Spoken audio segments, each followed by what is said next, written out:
Doc on the Run. We help injured runners run. Can an MRI miss a plantar plate strain? Well, that's a great question, and that's what we're talking about today on the Doc on the Run podcast. Now, plantar plate injuries are very common and they are extremely annoying. And I get lots of questions and comments both from the podcast and from the Doc on the Run YouTube channel. And today's episode actually comes from a question posted by Jason on the Doc on the Run YouTube channel. And he said really simply, can MRI miss a plantar plate strain? And the short answer is yes. And I'm going to try to explain why.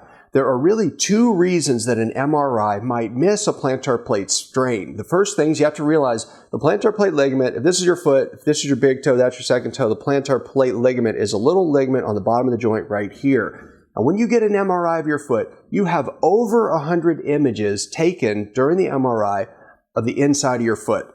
The problem is that many times the slices or the distance between those two views of your foot are 3.5 or 4 millimeters. The plantar plate is tiny. It's very thin. It's very small. And many times you only have half a dozen images or less that actually look at the ligament out of over 100 images.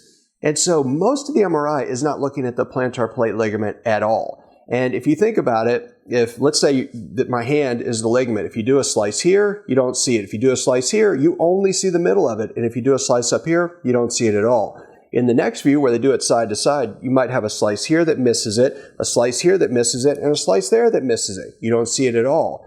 So there's a way that you can, get an MRI. And first of all, it's not even looking at the entire ligament. It's just seeing near the ligament. And so if you have a small tear in the ligament, you might actually miss it. So that's reason number one. The size of the injury versus the size of the MRI image slices might be so small that you just miss it because the slices of the MRI imaging are too big.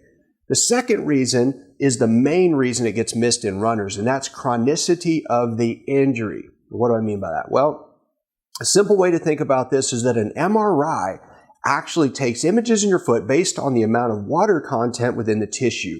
That's how you get the different gradations of black and gray and dark gray and white that actually show you the picture you see on an MRI. An MRI is not in color, it's black and white, but it's based on the amount of water in the tissue. So let's say you tear your Achilles tendon halfway through, all right? So you rip half of your Achilles tendon and you have this huge collagen bundle, but it's ripped in half on the side. If you get an MRI right after you have the injury, well, you look at it and not only can you see a gap, there's a bright white line where there's inflammatory fluid sitting in that gap. If you have a partial split up and down in the peroneal tendon, well, there's a bright white line right after it happens because there's inflammatory fluid sitting in that space.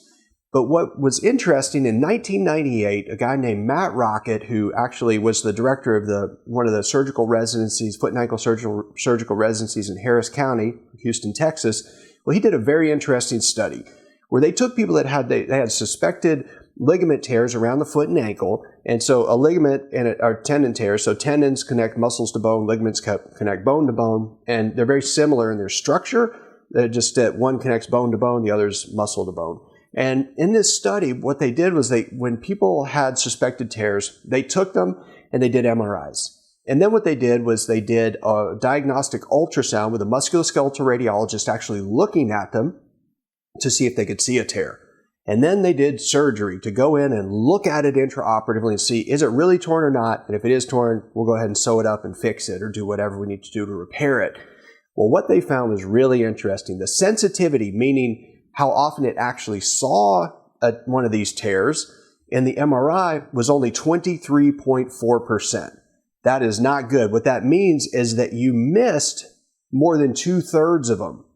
This is not good, right? So you have actually missed, 76% of them? So you missed like 3/4 of them? That's not good. And the overall accuracy, meaning that not only it missed them, it actually showed you exactly what was going on, was about 65% on the MRI. Now, ultrasound was way better. So looking at this with an ultrasound where you can actually stretch it. So if I see, what I do is I actually put the ultrasound unit on your foot. I'm looking at the plantar plate, and then I move the toe and I actually distract the toe, and I do this thing where I stress the ligament to see if it opens up. Now, if it opens up, for sure you got a tear. but ultrasound was 100% sensitive. So ultrasound didn't miss any of them, whereas MRI missed about 75% of them. And one of the things Dr. Rocket talked about in that study was that when you have a chronic injury like a plantar plate sprain that's been bugging you for weeks or months, well, then what happens is the amount of water content in that area where you had the strain actually goes down. So if the water content has decreased in the tissue, it doesn't show up as a bright line and it gets missed on the MRI.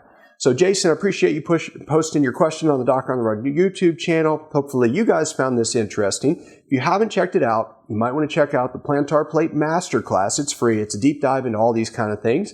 And you can get it for free at docontherun.com/Plantar Plate Masterclass. Now, if you like this episode, please share it, please like it, please subscribe, share it with a runner who needs to hear it, and I'll see you in the next training. Doc on the Run.